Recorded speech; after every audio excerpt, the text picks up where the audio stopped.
Have you ever noticed that you can stay busy all day improving your life, yet your mind becomes more scattered until you barely know what you are thinking? Have you ever realized that the moment you finally sit down in silence, you feel empty, then anxious, then you rush to fill the emptiness with anything just to avoid facing what is inside? Welcome back to the channel. Today we are going to talk about a trap that catches both ordinary people and serious practitioners. It looks like progress from the outside. It sounds like discipline. It feels like self-improvement. But inside it is often avoidance. And the reason it matters is simple. If your so-called practice is actually escape, then no matter how many years pass, the root does not change. The branches change. The habits change costumes. But the root stays. Then one day you look back and wonder why your destiny still repeats the same pain in new forms. So from the very beginning, hold these two ideas close. First, the mind can be extremely clever at running away while pretending it is practicing. It can hide inside work, inside relationships, inside entertainment, and even inside spiritual routines. Second, the doorway out is not more running. The doorway out is stopping long enough to see. When you cross your legs and gather your heart, you are not performing holiness. You are turning around to face the engine of karma itself. And when you see the engine, you can finally stop feeding it. Let me start with a scene that may feel uncomfortably familiar. You wake up and your mind immediately reaches for motion. Messages, news, plans, fixing, managing. You tell yourself you are just being responsible. You tell yourself you are improving your life. You tell yourself you are building a better future. Then the day runs. Work problems, family needs, social pressure, money concerns, health worries. You keep moving. You keep solving. You keep adjusting. At night, you finally have a chance to rest.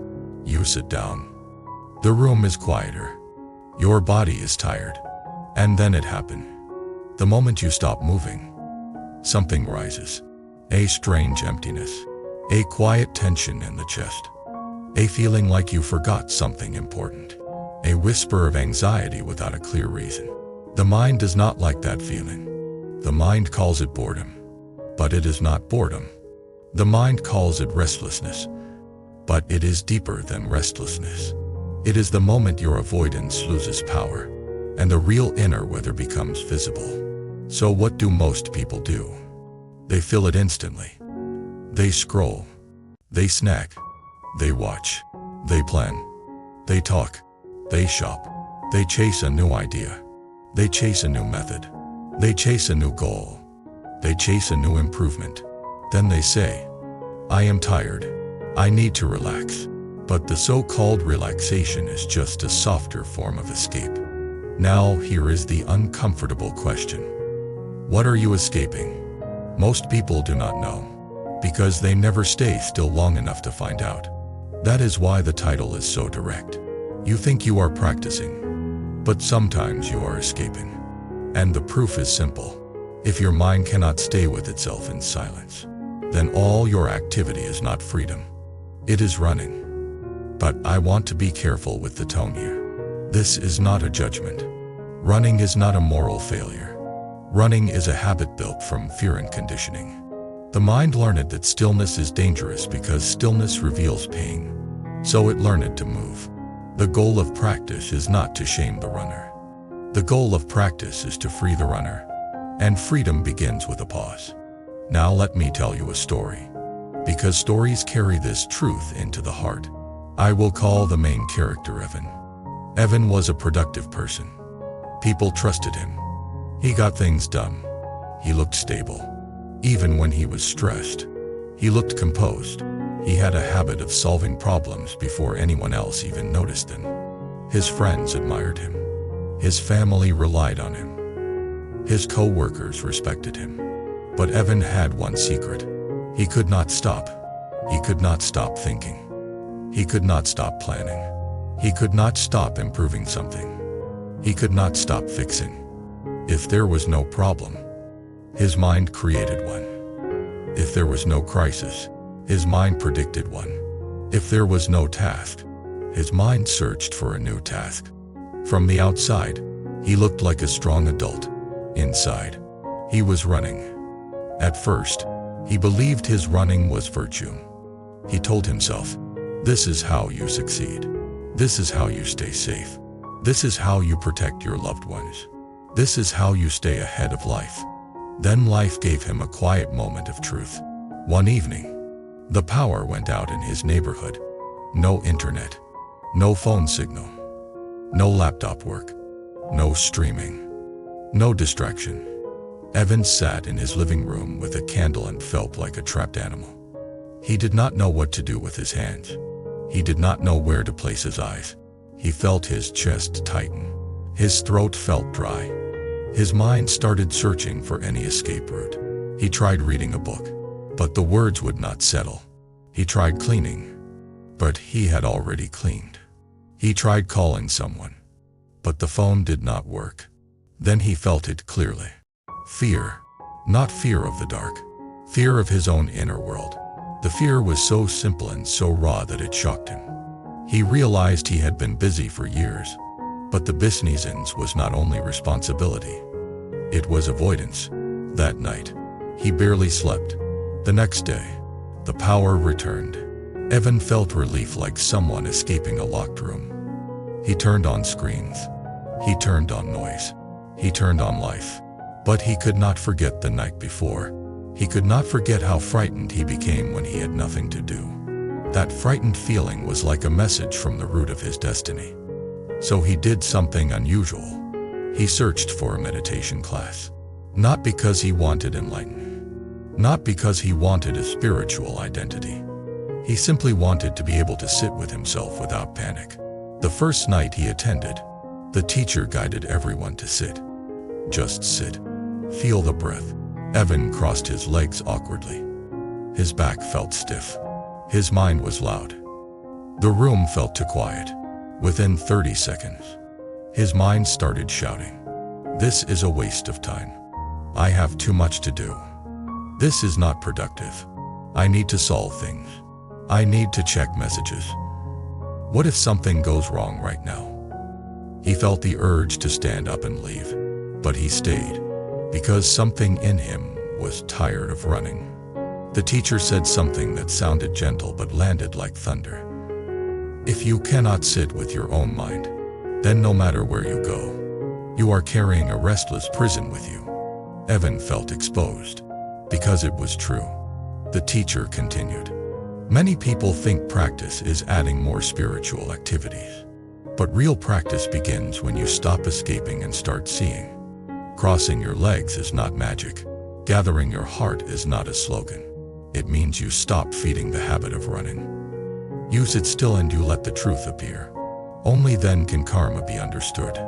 Only then can destiny be changed." Evan did not fully understand yet, but the words pulled him closer to the edge of something important. Over the next weeks, he kept going. And each time he sat, the same pattern appeared. He would become restless. He would feel empty, then anxious. Then he would want to escape. At first, he thought he was bad at meditation. He thought he was failing. But the teacher corrected him. "You are not failing. You are finally seeing what has been hidden." The mind feels empty because it has been fed with constant input. When input stops, you'll feel withdrawal. Then anxiety rises. That anxiety is not new. It was always there. You just covered it with motion. This is the first major insight. Many people do not have anxiety because they sit. They sit and discover anxiety that was already controlling them. Sitting is not the cause. Sitting is the mirror. Now we need to go deeper. Because the question is not only why anxiety appears. The deeper question is why the mind fears stillness. Evan eventually found the answer. And it was not one single answer. It was layers. At the surface layer, he feared losing control. Beneath that, he feared being useless. Beneath that, he feared being unlovable unless he performed. Beneath that, he carried old grief he never processed. Beneath that, He carried shame from mistakes he never forgave. Beneath that, he carried a deep existential fear of impermanence. These layers are common. People may have different stories, but the structure is similar. The mind runs because it believes stillness will reveal something unbearable. So it keeps you busy. It keeps you chasing. It keeps you solving. From the outside, it looks like you are building a good life. But inside, you are reinforcing a karmic pattern. Avoidance. And avoidance is not neutral. Avoidance shapes destiny. Because avoidance shapes your choices. If you avoid feeling, you cannot truly love. If you avoid stillness, you cannot truly see. If you avoid your shadow drives you from behind.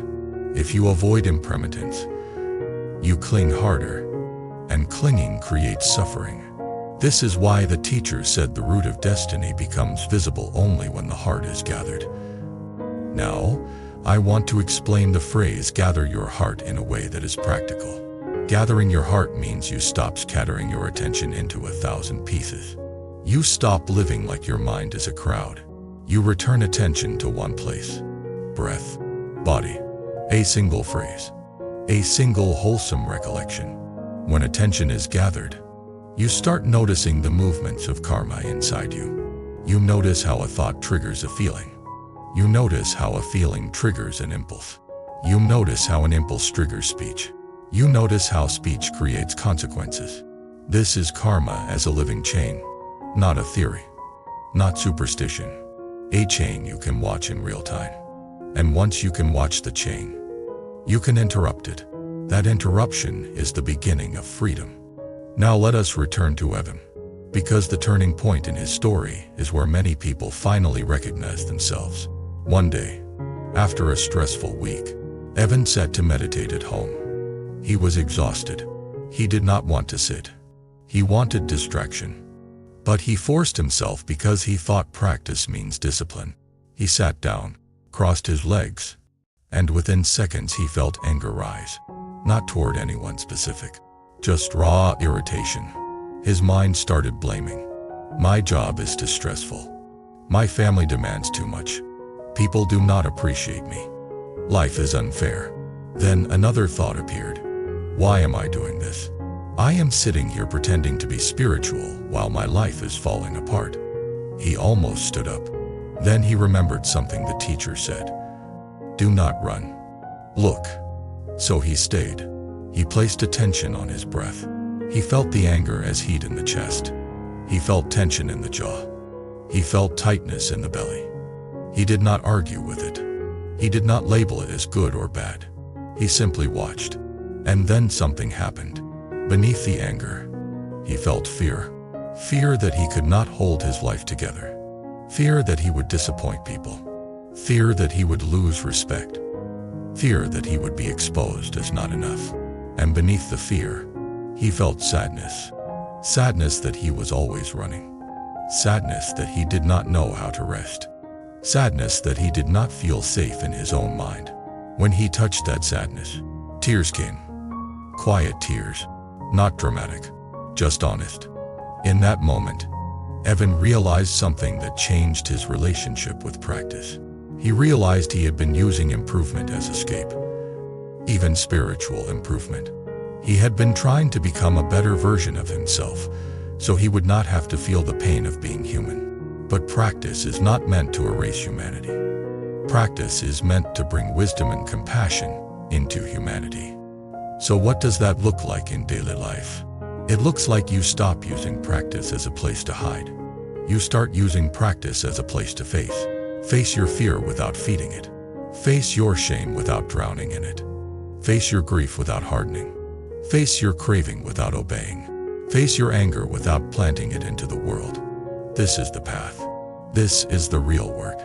Now I want to speak directly to the people who are listening and thinking, I do meditate or I do chant or I do study, but I still feel like I am escaping. Here is the truth. It is possible to do spiritual activities while still escaping, because the mind can use anything as avoidance. You can meditate to avoid honest conversations. You can chant to avoid feeling grief. You can study to avoid facing your own pride. You can volunteer to avoid your loneliness. You can talk about compassion to avoid practicing compassion at home. This does not mean those activities are bad. It means the intention matters. The direction of the heart matters. So ask yourself gently, when I practice, am I trying to see clearly or am I trying to feel special? When I practice, am I building compassion or am I building an image? When I practice, am I becoming more honest or just more knowledgeable? When I practice, do the people around me feel safer or do they feel judged? These questions are not meant to shame you. They are meant to wake you up, because awakening is not a badge. Awakening is the reduction of self-deception. Now let us connect this to destiny, because the title promises something big. Seeing the root of destiny. What is destiny? Really? Destiny is not only what happens to you. Destiny is what your repeated inner habits create around you over time. If your habit is avoidance, you will avoid difficult truths, and avoided truths turn into repeated crises. If your habit is scattering, you will make inconsistent choices, and inconsistency creates unstable conditions. If your habit is resentment, you will speak and act from bitterness, and bitterness damages relationships, which shapes your environment, which shapes your opportunities, which shapes your future. If your habit is compassion, you will create trust, and trust becomes support, and support becomes resilience, and resilience changes outcomes. If your habit is mindfulness, you will notice sooner, repair sooner, choose better sooner. That changes karma. That changes destiny. So when we say see the root of destiny, we are talking about seeing the roots inside the mind. The root might be craving for approval. The root might be fear of abandonment. The root might be pride. The root might be unresolved grief. The root might be a deep belief that you are not enough. The root might be the need to control everything. When you see the root, you stop blaming only the outer world. You stop saying life is torturing me. You stop saying my luck is bad. You start saying, what habit keeps repeating inside me? And how can I meet it with wisdom and compassion? This shift is everything. Now, I want to go deeper into the phrase cross your legs, because some people misunderstand it as a physical trick.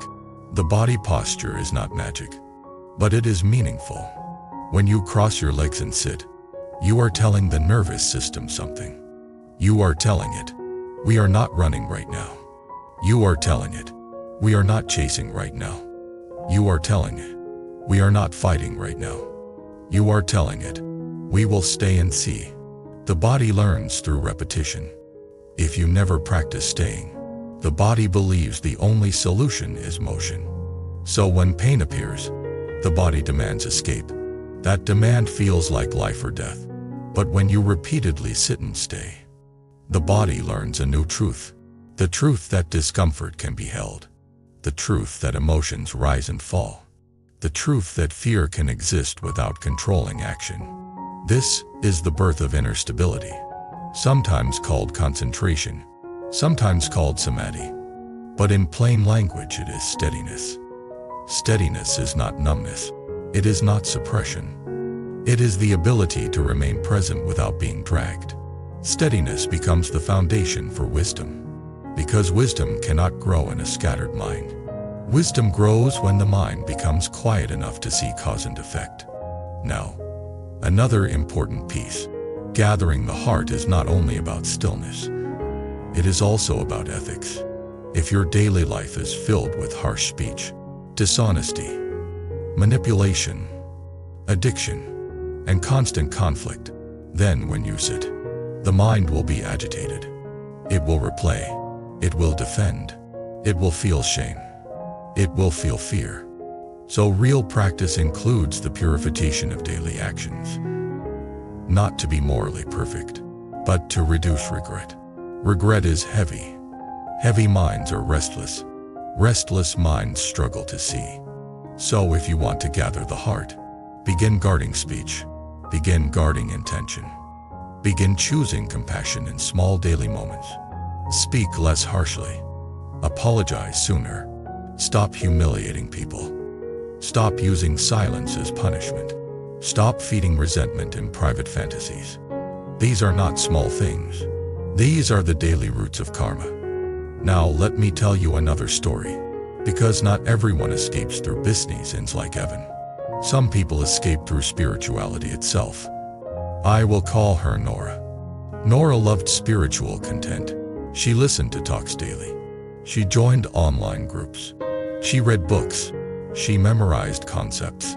She could explain impermanence, emptiness, karma, and magnificence with impressive clarity. But at home, she could not sit quietly for 10 minutes.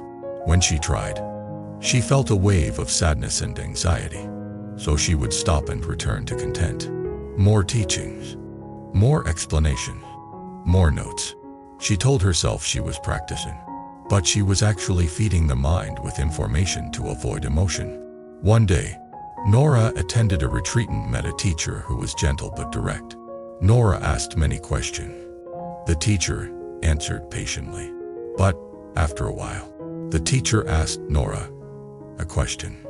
When you ask these questions, are you searching for truth or are you searching for shelter from feeling? Nora froze. The teacher continued. Understanding is good, but if understanding becomes a wall that blocks your heart, then understanding is being used as escape. Then the teacher said something simple. Do not read. Do not listen. Just sit. Cross your legs if you can. Place your hands gently. Feel your breath. And when the wave comes, do not run. Let it come. Let it speak. Nora felt afraid. She realized she had been avoiding her own inner ocean for years. That night, she tried. She sat. The wave came quickly. Sadness. Fear. A feeling of emptiness that felt like falling. She wanted to escape, but she remembered the teacher words. Let it speak. So she stayed, breathing slowly. And she heard something inside that she had never fully admitted. She felt lonely. She felt unseen. She felt like she had to be impressive to be loved.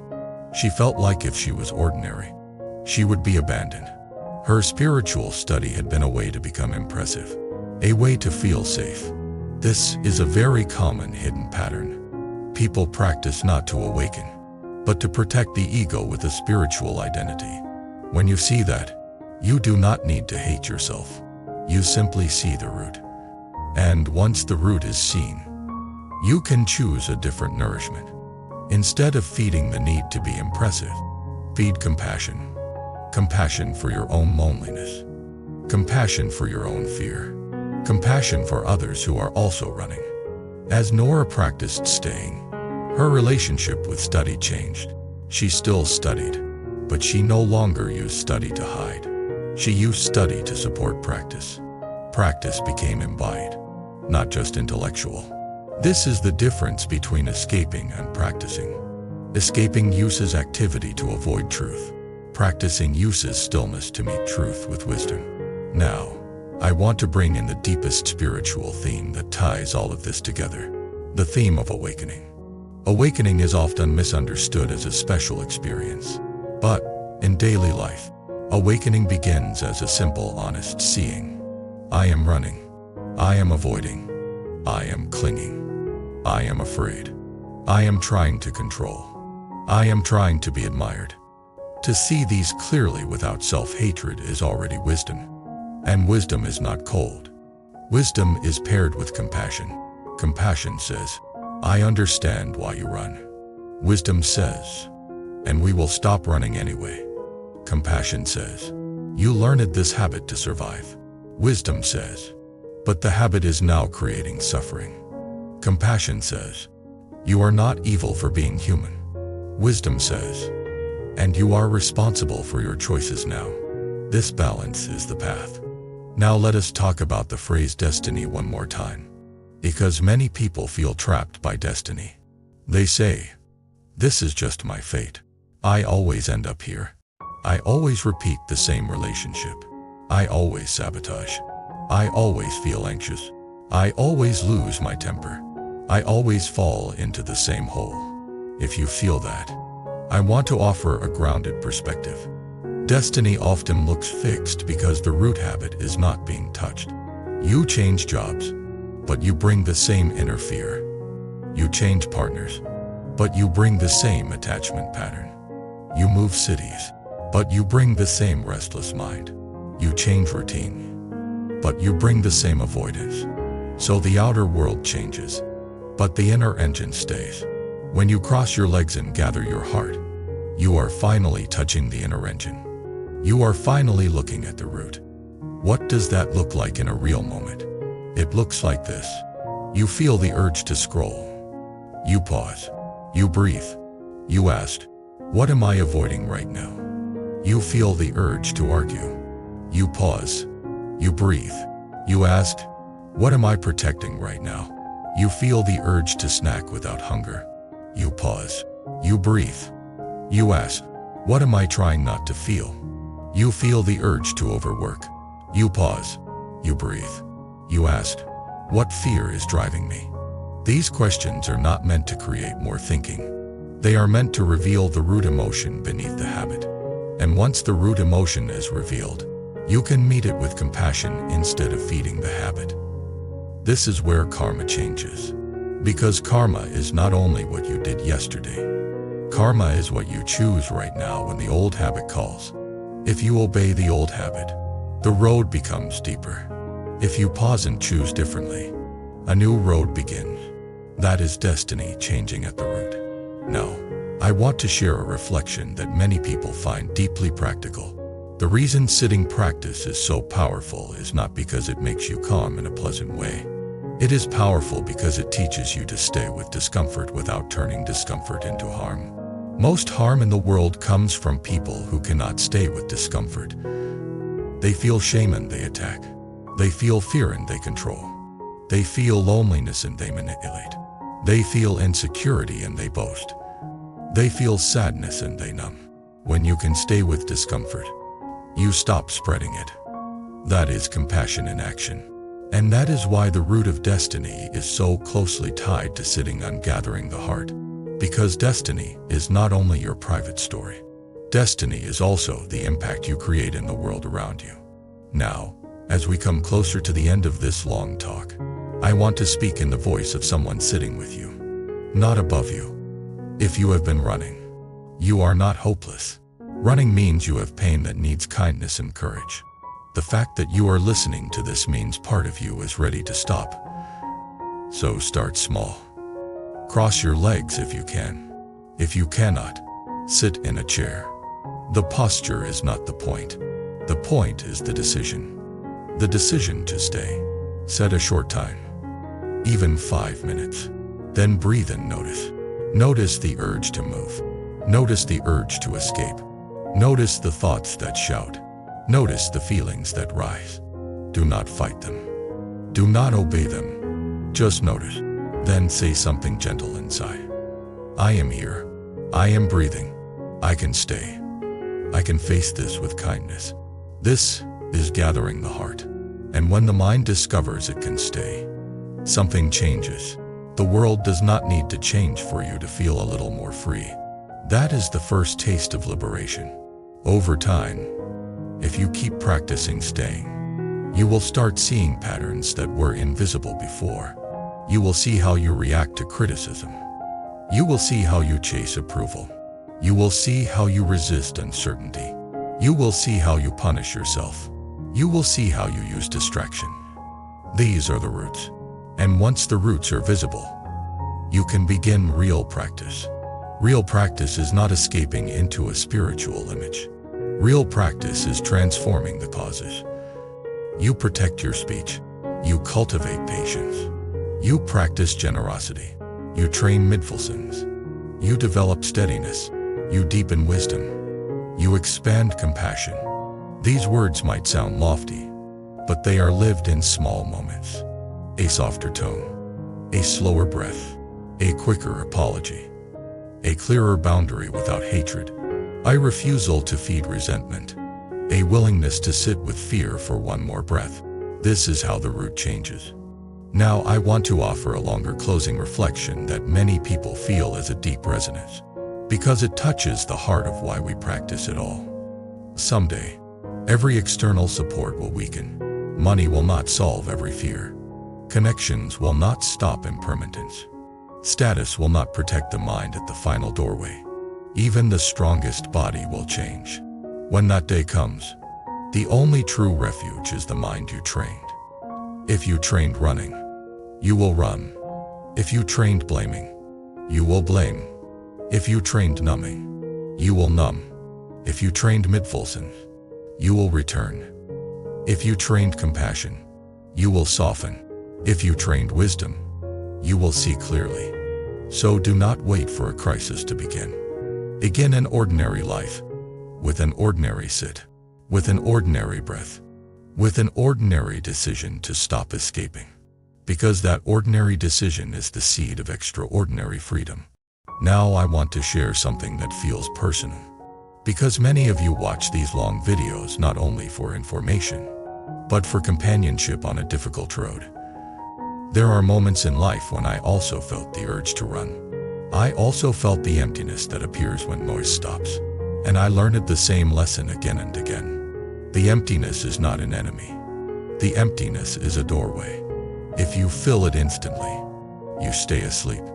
If you stay with it gently, you wake up. Waking up does not mean you become perfect. It means you become honest.